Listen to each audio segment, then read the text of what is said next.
This video explains how to weave in tails of yarn. So at the end of your knitting, after you've done binding off, you always have a little tail of yarn. And at the beginning, when you cast on, you also have a little tail of yarn. And these don't look good, and you can't cut them close because then your knitting will begin to unravel. So you have to do something with these to keep them safe, yet get them out of the way.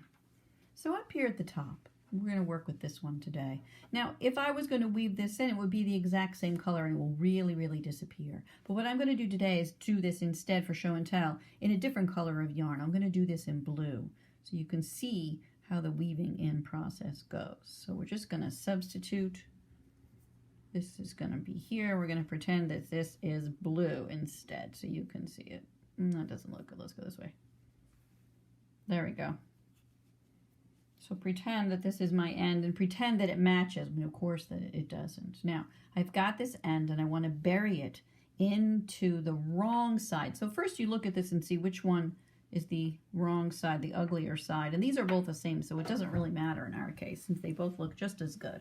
I'm going to take this end of yarn and I'm going to weave it into the back loops of just this ridge of garter stitch going this way. And then I'm going to turn around and weave it into the backs of these loops of garter stitch going the other way. And that will be like a zig going this way and a zag going that way. And that should be enough. So here we go. Here's a loop. 1, 2, 3, 4, 5 is usually good. 1, 2, 3, 4, 5. And you can't see it on the other side, notice. If we look at the other side, you can't see that at all. So it completely hides it. It shows up a little bit on the back, but it doesn't show up at all on the front. And I'm going to slide this through.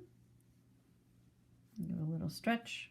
And there it is tucked in. So that, yours of course, would be the exact same color yarn, so it would really disappear. Now I've done the zig. Now I'm going to zag, go back the other direction. I'm a right-handed person, so I'm going to turn my work upside down. Oops, sorry, jiggling camera. I'm going to go back the other way on this ridge right here, this ridge. So here I go. 1, 2, 3, 4,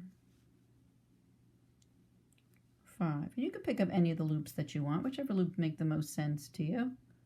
There's 5 loops going back. 1, 2, 3, 4, 5. I'm going to slide this through as well. That is a zig going this way and a zag going that way. And then with my scissors, I can cut this right off. And so that was weaving in this end. And of course you can see it in the contrasting yarn. You can barely tell it's there. You can't see it at all on the other side. So that's how you take care of your extra yarns that are coming off the corners of your work. Now, of course, I would go ahead and do this one as well. And I would bury this one under this ridge of garter stitch and under that ridge of garter stitch to get a zig and a zag. And then this end will be safely tucked away. Okay?